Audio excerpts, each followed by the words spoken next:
Howdy, howdy, Casey here. Thank you for joining my video series. Build series video number 36. I'm building out this Expedition camper. Now we got to get it sealed up so we can move forward. My new camper box. What do you think? It's pretty awesome. I know, it's still got a lot of work to go. We got to build out a camper inside. Cabinetry, bed platform, water system, electrical system, all that stuff. But right now I've got a rear wall, so that's awesome. I've got the entry door cut in. Hey, thank you for watching. Get back to my channel here. I'm building out an Expedition camper. Coming from my last video on finishing up this rear wall and cleaning it up and also sealing it up from the outside, all the extrusion joints and seams. And with 24 tips that I provided in my last video, now we're going to jump into sealing up all of the extrusion sections and joints, and a couple other little tips included for the interior of this rear wall. Before sealing up the windows, skylights, installing the bed wall so we can get building out the interior. I'm doing something probably a little conventional, and I'll show you what I'm doing. In this rear corners here, because I have these inside corners, I have these gaps or holes in the extrusions here. And granted, it's all sealed up from the exterior panel, just the internal panel here is just a little unfinished.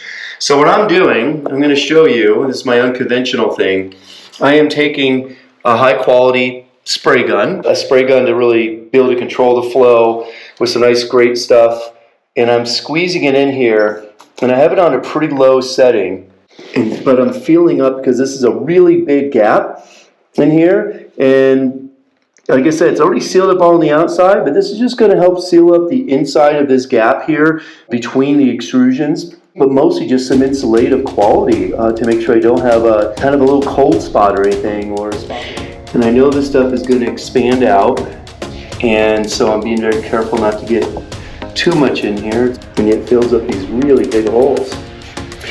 And where I can't really get it into a hole to seal it up, let me just leave that there so I can come back later with my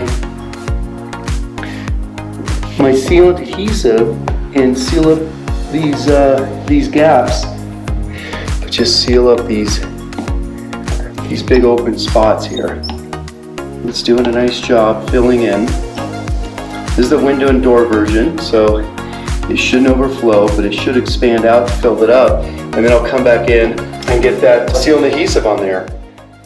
And here we go with a really good electric caulk gun, sealing up the seams really nice and gently with some tape on each side. So I come back in and smooth them out and push them into these joints so they're really nicely sealed and covered. I've got my gloves on. I've got all these back extrusions filled in, which there's a lot. Oh, messy. And I'm applying some of the tips and tricks that I shared in my previous video, some of the things I learned from actually doing the exterior joints and seams to seal those up. Certainly applying the same things here, and even have to occasionally clean off the camera because I get some adhesive sealing on my gloves and need to keep working away here. Yes, that's good. Staying pretty clean. Oh my gosh. I mostly have the top section done. That's awesome. Now, where to go next? All right, we're getting there.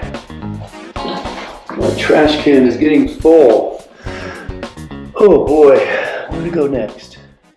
And this is pretty tedious work, peeling off all these pieces of tape. And in hindsight, I probably should have broken up into smaller sections of taping and gluing each one at a time and sealing up these seams and peeling them off and smearing them out, because it's a lot of work just peeling up all the tape after smearing it out.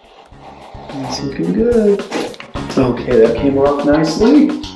But I chose to do it this way, so I applied all the adhesive sealant all at once for this entire back wall and also smoothed it all out all at the same time.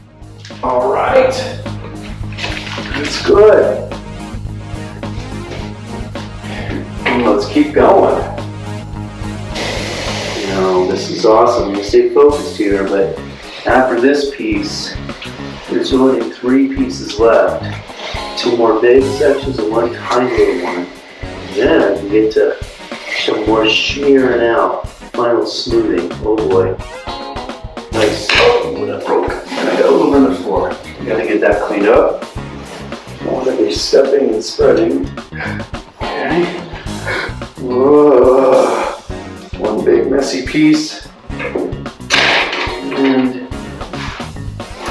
this one's gonna bugger. It keeps ripping. Okay, got it started. It's gonna tear apart here probably. No, keep staying together, yes. Got it to stay together.